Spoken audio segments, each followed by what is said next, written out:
ખાણા ખાઈ લે વાર લાગશે ને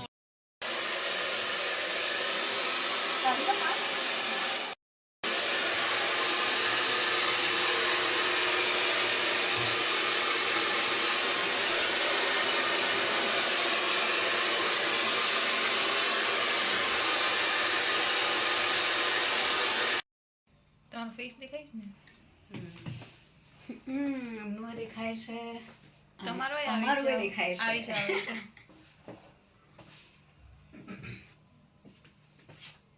अच्छा वाड़ तो नहीं करवाना खाली हाय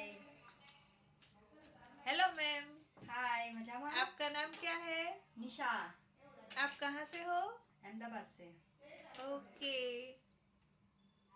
मैम मेरे हेयर को स्ट्रेट लुक दे रही है देखिए यस मैम का नेचर बहुत अच्छा है थैंक यू अभी लास्ट में देखते हैं मैम ने कैसा मेरा मेकअप किया ओके ये देखना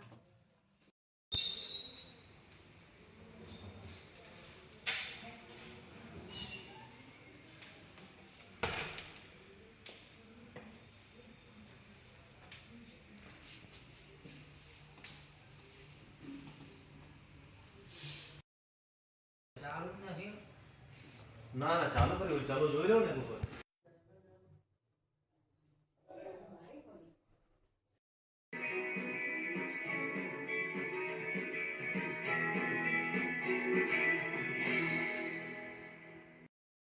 स्वाद सफर में आपનું સ્વાગત છે હું છું આરજુ જૈન આપની હોસ્ટ આપની દોસ્ત આ શોમાં તમને નવી નવી રેસિપીઝ સ્વાદિષ્ટ વાનગીઓ અને અમુક કિચન ટિપ્સ જાણવા મળતી હોય છે આજના એપિસોડમાં આપણી સાથે એક ભાવનગરના પેશનેટ હોમ શેફ જોડાયા છે નામ છે જાગૃતિ ખોડાની જાગૃતિને નવું કરતા રહેવું ખૂબ જ ગમે છે આજના એપિસોડમાં આપણી માટે કંઈક નવું લઈને આવ્યા છે પણ એ રેસિપી શું છે એ જાણવાનો સમય થયો છે અને જો તમને એક હિન્ટ આપું તો જો તમને પાન ભાવતા હોય તો તમને આ રેસિપીમાં ખૂબ મજા પડશે તો ચાલો તેમનું સ્વાગત કરીએ જાગૃતિ મેમ સ્વાદની સફરમાં આપનું સ્વાગત છે થેન્ક યુ મેમ કેવું લાગી રહ્યું છે શો પર આવીને બહુ જ સરસ ખૂબ જ Excited? બહુ જ તમને એવું ગમે કે તમને કંઈક નવું આવડતું હોય બધા Yes. દર્શકો તમારાથી શીખે અને પછી ઘરે ટ્રાય કરે ચોક્કસ ઓકે તો મેમ અમારા દર્શકો માટે તમે આજે શું નવું બનાવવાના છો બસ આજે તો હું છે ને નાગરવેલના પાનની ચાટ બનાવવાની છું જનરલી ચાટ બટેટાથી બને છે આલુ ચાટ પણ મેં થોડુંક ડિફરન્ટ ટ્રાય કર્યું વિન્ટર છે તો એમ થાય કે થોડી કઈ ડિફરન્ટ રેસીપી ટ્રાય કરીએ અત્યારે પાન ખૂબ સરસ આવે છે જી. અને હેલ્થ રિગાર્ડિંગ પણ ખૂબ સારું હોય છે કે તમને પાન શરદી ને એનામાં ઘણો બેનિફિટ કરે છે તો એની માટે મેં આજે નાગરવેલના પાનની ચાટ બનાવી છે ઓકે અને પાંચ જણાની એવી વસ્તુ છે જે આપણે બહાર ખાતા હોય છે ઘરે બનાવવાનો પ્રયાસ એટલું જલ્દી નથી કરતા હા. પણ એમ શ્યોર આજે મારા દર્શકોને પણ મજા પડશે ચોક્કસ. તો જેટલા બી ઇન્ગ્રેડિયન્ટની જરૂર આમાં પડશે તમે એ જણાવી દો નાગરવેલના પાનની ચાટ બનાવવા માટે ચણાનો લોટ નાગરવેલના પાન ચેવડો દહીં કોથમરી અને મરચાંની ચટણી છે